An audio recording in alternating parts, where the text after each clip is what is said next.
Assalamualaikum warahmatullahi wabarakatuh. Halo teman-teman semua. Kali ini kita akan belajar tentang inovasi pengembangan kurikulum. Sebelum itu, saya mau perkenalan dulu. Perkenalkan, nama saya Fitri Dwi Indriani dengan NIM 1860205221069.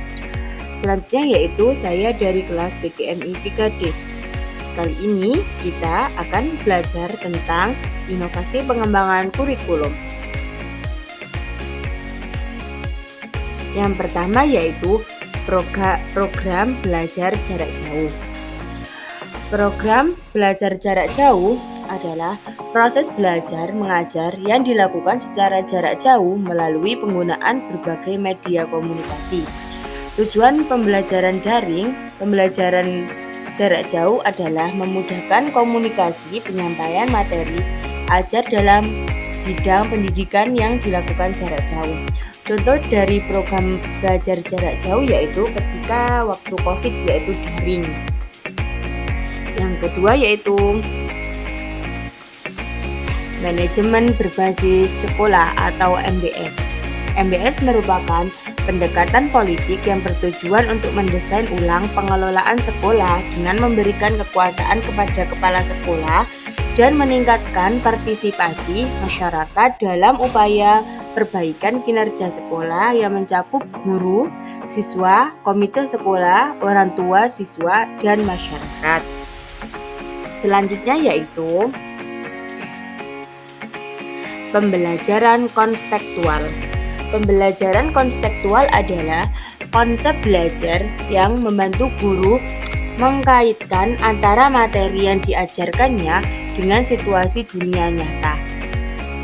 Siswa dan mendorong dunia nyata siswa dan mendorong siswa membuat hubungan antara pengetahuan yang dimilikinya dengan penerapan dalam kehidupan sehari-hari.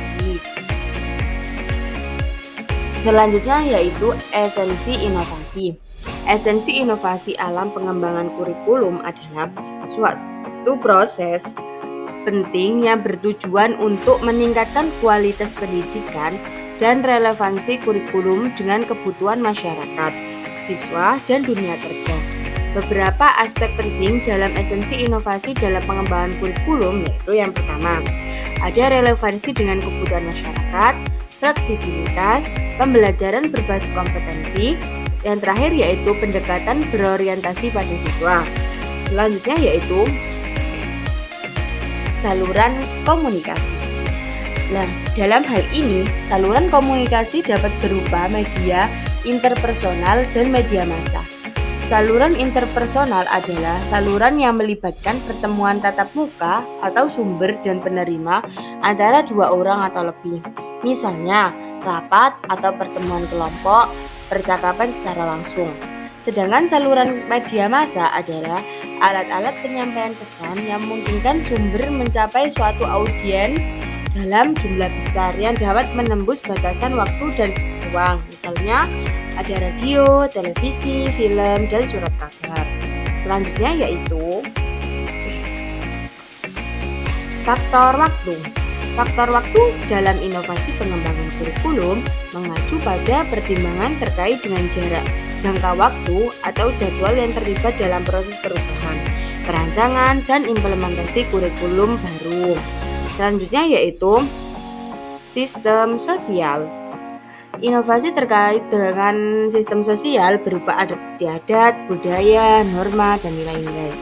Sistem sosial adalah satu set unit yang saling berhubungan yang bergabung dengan upaya pemecahan masalah bersama untuk mencapai tujuan. Anggota suatu sistem sosial dapat berupa individu, kelompok, informal, organisasi, atau subsistem.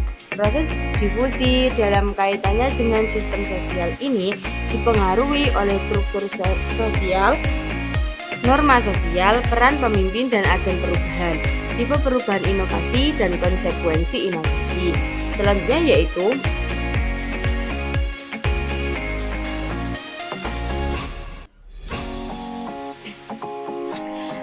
memiliki tujuan yang jelas. Pada dasarnya, tujuan inovasi kurikulum adalah mengubah masyarakat menjadi lebih baik, terutama masyarakat di mana peserta didik itu berasal. Secara garis besar, ruang lingkup inovasi kurikulum terdiri atas tujuan kurikulum, struktur kurikulum, materi, pelajaran, proses pembelajaran, dan sistem penilaian. Tujuan kurikulum bersumber dari setiap mata pelajaran dan susunan mata pelajaran itulah yang disebut struktur kurikulum. Selanjutnya yaitu relevan dengan kebutuhan. Inovasi kurikulum juga harus ditekankan pada pengembangan individu yang mencakup keterkaitannya dengan lingkungan sosial setempat, karena pada hakikatnya perkembangan kurikulum adalah kebutuhan masyarakat yang dilayani melalui kurikulum yang dikembangkan.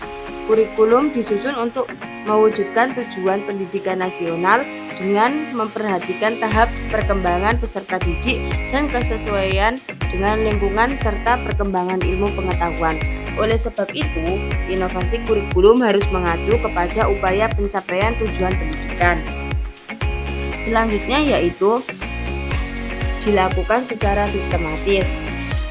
Inovasi pengembangan kurikulum yang dilakukan secara sistematis membantu memastikan bahwa perubahan dalam kurikulum dilakukan dengan rencana yang matang, berkelanjutan, dan berdasarkan data serta umpan balik yang terukur. Hal ini dapat meningkatkan peluang kesuksesan dalam meningkatkan kualitas pendidikan dan merespon perubahan yang terjadi dalam dunia masyarakat dan dunia pendidikan. Terima kasih, itu saja yang dapat saya sampaikan. Kurang lebihnya mohon maaf. Wassalamualaikum warahmatullahi wabarakatuh.